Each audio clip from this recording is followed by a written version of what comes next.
The video you're watching right now, Claude edited it from end to end. All I had to do was airdrop the raw file, me rambling and like it's a personality trait. I typed a few sentences in plain English and AI cut the filler, burned the captions, color graded, audio mixed. The setup takes about 10 minutes and is free except for the AI tool. Claude costs $20 a month. And once you have it running, you can reuse it forever. So by the end of this, you will have built your own custom video editing flow from scratch. And in a future video, I'm going to show you some more bells and whistles you can add on top of it. So let's get into it. Record videos full of ums, full of restarts, full of dead air. This is an example. It's a little bit embarrassing, but I'm going to show you how long it takes me to create a polished video. We're just doing pure shenanigans at this point. The Atlantic just posted an entire article arguing that typos are now proof that you are a real person. Job applicants are putting spelling mistakes in their cover letters on purpose. CEOs are typing emails that look like they having a seizure and then people are calling it authentic. Okay, see, mistakes, all of that. And here is the after putting it into my video editor. The Atlantic just posted an entire article arguing that typos are now proof that you are a real person. Job applicants are putting spelling mistakes in their cover letters on purpose. CEOs are typing emails that look like they having a seizure and then people are calling overlays. It authentic. We have a little jokey joke teaching people how to use. Okay, so I did not open a video editor to do that. I pasted a few sentences into an AI, into a terminal, and it did the editing. Okay, so real quick, the three things that you're going to be setting up and what each one does. So Claude is the AI you talk to. Video Use is a free open source editor that Claude will drive. This does the actual cutting, grading, captions, and ElevenLabs is the transcription service. It basically turns your talking into text with exact timing. That is the only thing that you'll be using it for. So you can just go to their website and follow their instructions for how to install Claude Code. The link is in the description. And then you go to a terminal to start it up. Do not let the terminal scare you. From here on out, you will be copying and pasting prompts and hitting enter. Now, you're going to install the editor itself. So I paste one prompt and it installs everything. This is prompt 1. Here you go. It says set up the open source tool at the video use link for me, read its install.md and do everything it says, clone it, install ffmpeg, which is another command line editing tool, and the Python dependencies, and register it as a skill. If I'm missing anything it needs, install it for me. I will paste my ElevenLabs API key when you ask. Tell me when it's ready and don't edit anything yet. So you're going to wait while it installs and asks for your ElevenLabs key. Paste the key exactly when it asks, and that is the whole install. You're not going to have to do custom commands, no setup screens. If it ever shows a red error, you don't necessarily need to know the intricacies of what it means. Just paste the error back into the terminal and say fix it. That is the entire troubleshooting. So while it's doing that, I can show you how to get your API key. I already have an account. I don't pay anything for it. It's completely free. Basically, what you care about here is speech to text. You can click access there and then click on create key, copy the key to the clipboard. I'm going to be deleting this, so don't be using up all my API credits, you slicksters, and close. So we can see here, cuts out filler words. It auto color grades every segment, and you can also customize it by asking Claude to write a script to capture the exact color grading that you want. It does 30 millisecond audio fades at every cut, so you can take out the clicks and pops. It burns subtitles in your style. I use custom fonts for my subtitles that you can get from Google Fonts. You can generate animation overlays, and this I'm going to show you in my future YouTube video because it's really freaking cool, using hyperframes, remotion, Manum. It self-evaluates the rendered output at every cut boundary before showing you everything. So when, it makes the cuts, it wants to make sure that they're seamless and it is capable with its own skills to. I built my own context and skills for my own styles that I like to experiment with, but this is a good place to start. Okay, so I'm going to take that same video that I showed you before, the unedited one on the typos, transcribe it with word level timestamps, and then propose a cut that removes filler words, long pauses, dead air, and retakes where I repeated myself. Show me the cuts with a list of timestamps and a one-line reason each. Do not cut yet. Wait for my okay. So what this is going to do, it's going to create an editing decision list, an EDL, that shows you exactly what it thinks it should cut. And then once you read the list, you can approve it. You can say, hey, no, don't take this out, or it's a little bit long, be more aggressive, whatever you want. So it is ElevenLabs Scribe doing the transcription. It writes every word that I say with an exact timestamp. Then Video Use hands me a list, cut the here, cut the dead air there. You said this twice, so drop the first try. That is the whole trick. Once it knows when I said each word, then editing is just a matter of deleting text, essentially. Claude is finished doing the transcribing and recommending the cuts. It actually enumerates, creates a really cool table where it talks about the exact position and duration of the cuts that it's going to make and why. So there's some leading dead air when I first start the video, like it takes you a few seconds to get yourself together. There's stutter, weir, keep only the third weir. I apparently say weir 3 times for some reason. There's filler ums. It keeps my laugh in there for authenticity, which is a great call. Mwah. And it continues on. And it says it removed 4.25 seconds of filler and cut it down to a 46-second runtime. And here's some like optional cuts. And I love that it separates it into the like recommended cuts and the optional ones. So here's some dead air. These aren't necessarily errors. They aren't mistakes. But if you want, you can make it a little bit better by accepting some of these optional. Really interesting if you want to dive into the technical details of this. But if you don't, then we can just go to prompt number 3. So I looked at this, I thought everything was fine, and I tell it to make that cut. Never cut mid-word, snap to word boundaries, and add a tiny fade at every cut so there are no pops. Show me the result. And then, one thing that I like to do is that I might be doing some other work in the background. I might say, show me the result by opening, QuickTime, something like that, or whatever you use. And now we're going to wait again. So this is Video Use actually making the cut. It snaps to every edit to a word boundary. It adds a tiny fade so there's no pops and clicks.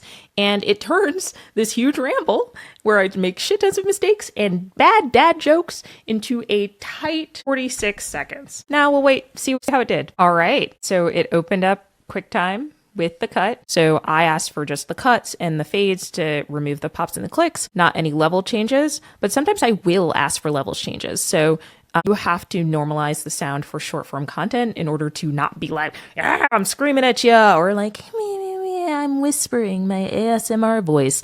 So sometimes I will add that, but this prompt doesn't explicitly request it. So that's something you might want to customize. It's saying that the boundaries look clean. And then it also creates this verify folder. So the verify folder, you can see these waveforms, and it actually takes a look at the waveforms to see if there are any spikes or if the audio is relatively smooth. So this is some of the under the hood stuff that Video Use is doing that I, a software engineer who has like very little video editing experience, would not really think to do. And these are things that real video editors spend time and energy doing. And it is very consuming, which is why a good editor is so expensive and why it's something that we should all be automating. So you can iterate on it. We can watch what it did and maybe add some optional trims that it suggested, drop the laughs, loudness normalize, or do anything else. It's a matter of style at this point. We're just doing pure shenanigans at this point. The Atlantic just posted an entire article arguing that typos are now proof that you are a real person. Job applicants are putting spelling mistakes in their cover letters on purpose. CEOs are typing emails that look like they having a seizure, and then people are calling it authentic. We spent 30 years teaching people how to use spell check, and now the power move is pretending you never even heard of that shit. So here's the part that shall haunt you. It's haunting me. You can literally just have AI write something and then just misspell a word to prove you're human. Like that's it. That's the whole disguise. Congratulations, we invented a Turing test that you can pass by being worse at your job. Yeah, so, this is pretty freaking good. Only note that I would probably take out some of the laughs. I would take out the part about haunting me. If you're happy and you know it, clap your hands. If you are not happy with this, then tell Claude exactly what you're not happy with.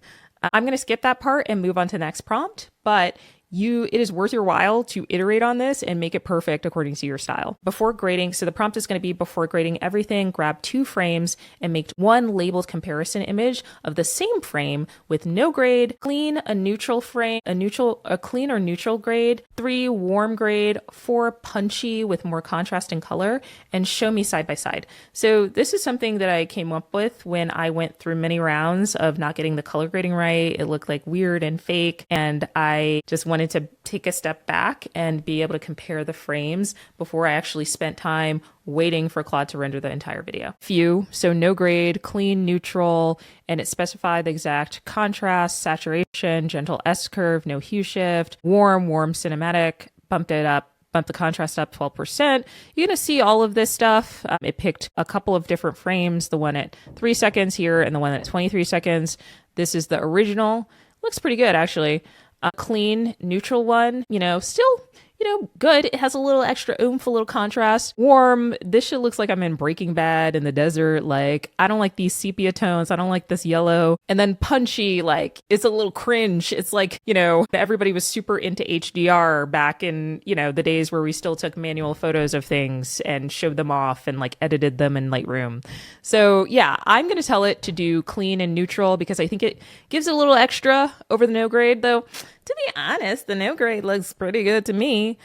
So posted an entire article. Looks awesome. Tweak it if you want, but we're going to move on. So the next thing we're going to do is to burn in captions right inside the video. So here's the prompt. So add subtitles burned in, sync to my speech, a handful of words at a time, match to what I'm saying in a natural, readable way. Download and use Lato typeface. That's one of the ones that I really like because it's clean, it's readable, it doesn't look overly fancy. Position near the bottom. And like for this Yap style, I like to, kind of make it look like TikTok, make it look a little bit more organic versus like overly polished. Because, I find that to be a little bit unrelatable when a creator is too overly polished. But, that's just me. So position near the bottom, just under where I'm holding the mic. So you can be very fine grained about the positioning. And here's something else that I'm going to say because I burned myself doing this many times. So show me options for positioning before committing to the final subtitle position. So this is kind of interesting. Actually, this is kind of funny. Like the FFmpeg has overlay, but no subtitles, no ass. It ain't got no ass. Okay. That's okay. It's just a library. It doesn't need to have an ass. So it says I sampled 6 frames across the whole video to find a mic. I don't see a handheld mic because my mic is kind of weird. It does not look like this, Shure SM7B mic. It's a little lavalier mic. So in every frame, you're gesturing with open hands. Yeah, not true. So it can't anchor it under the mic. So, you might have to like prompt a little bit more, show it exactly what the mic looks like if you really, really are hardcore about it. But I'm not that hardcore. I just care about relative positioning. To me, this looks best because it's close to the mouth. People are generally looking at your mouth when you speak, and so they can easily see the subtitles. It probably won't collide with any of the, hearts and the bookmark icon, any of the icons on that right side of the Instagram or TikTok screen or YouTube Shorts or any of the captions at the bottom. So I think that's a really, really good position. I'm going to tell it categorized that as 650 pixels up from the bottom of the screen. I'm going to tell it to do that. Broken on punctuation, when I pause, just something very natural like I requested in the prompt. It's using sentence case. You can make it use all caps. You can get fancy and do the like automatic highlighting, some of the TikTok and Instagram. I'm going to choose number 4 near my chin. And then it is going to burn the final subtitles at my chosen position. So video use is going to burn those in last. Yeah. And then we render. So basically the last couple of things are kind of polish.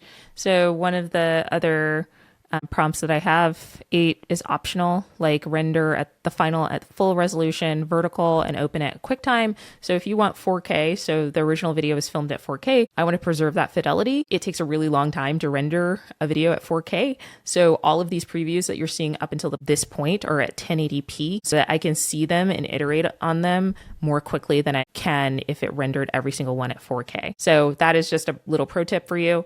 Honestly, I render my captions last with the final render because, at this point, like I trust my like subtitle / caption workflow that I can be confident that it'll nail it. Sometimes I will, if my head is positioned in like an abnormal way, I will ask for this position map. But in general, I don't have to. Finish that really, really quickly. So we can take a look. We're just doing pure shenanigans at this point. The Atlantic just posted an entire article arguing that typos looks are great. not proof Like, that you are a real person. No notes. Like, this looks awesome. Mistakes in their cover letters. This is exactly like where I'm saying these words. It looks really good. Like it's crystal clear. It's well positioned. Okay, so the last thing we're going to do is we're going to add a text hook. So add an on-screen text hook for the first 3 seconds. So your hook, big readable near the top, not covering my face or the captions, text on white background with rounded connected edges, use TikTok sans font. So it'll look like the default TikTok overlay. And so, all right, looks like we have our hook here. I kind of like this better. Actually, look, we got a little drop shadow action here. It looks better to me. I don't know. Maybe, kind of looking at this. So the on-screen hook is added. You can see that it appears in like the first 3 seconds and drops out, which is typically what a text hook should do. It understands that. I didn't even have to prompt it to do that.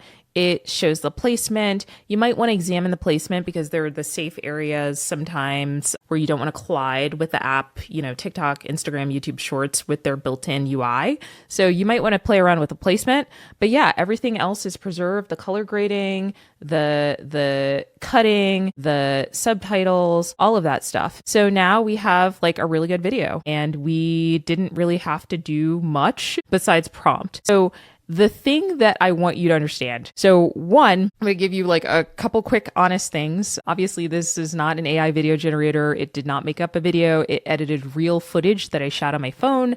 I basically acted as a director, telling it what I like, what I don't like. And 2, this is the most important one. So I used a total of 7, 8 prompts up until this point. The prompts I gave you are generic on purpose. So your first few edits will not necessarily sound like you yet. And this is the part that you have to refine by talking to it, by iterating it. Maybe your style is super fast and snappy, like you're cutting yourself off. You really have high energy, like classic YouTuber. Or maybe you're the opposite. You're a soft girl, you're calm, you ASMR, you're walking people through tutorials really gently. The AI has no idea until you actually tell it. So you want to just like explore and refine that and really add value to your custom editor. But as you edit, you want to give it notes like you would a real editor, cut tighter, that grade's too warm, make it pop, leave more breath there, speed me up because I'm kind of like dragging and monotonous and boring. And then once you know what you like, tell it to take all my notes and turn them into a prompt or for me, a master prompt that you can just copy paste, or you can do what I do, go a little bit further and tell Claude to build me a skill that captures all of this and run it automatically the next time I edit a video so that my next video comes out perfectly in my style in one shot on the first try. So this is how you go from generic prompts to a one-shot editor tuned exactly to you, your grade, your pacing, your audio chain, your whole vibe. Every prompt that you see today is in the description. So go make your rough first draft and subscribe. And next time we will make it sound like you and add some like fancy bells and whistle on top. So see you there.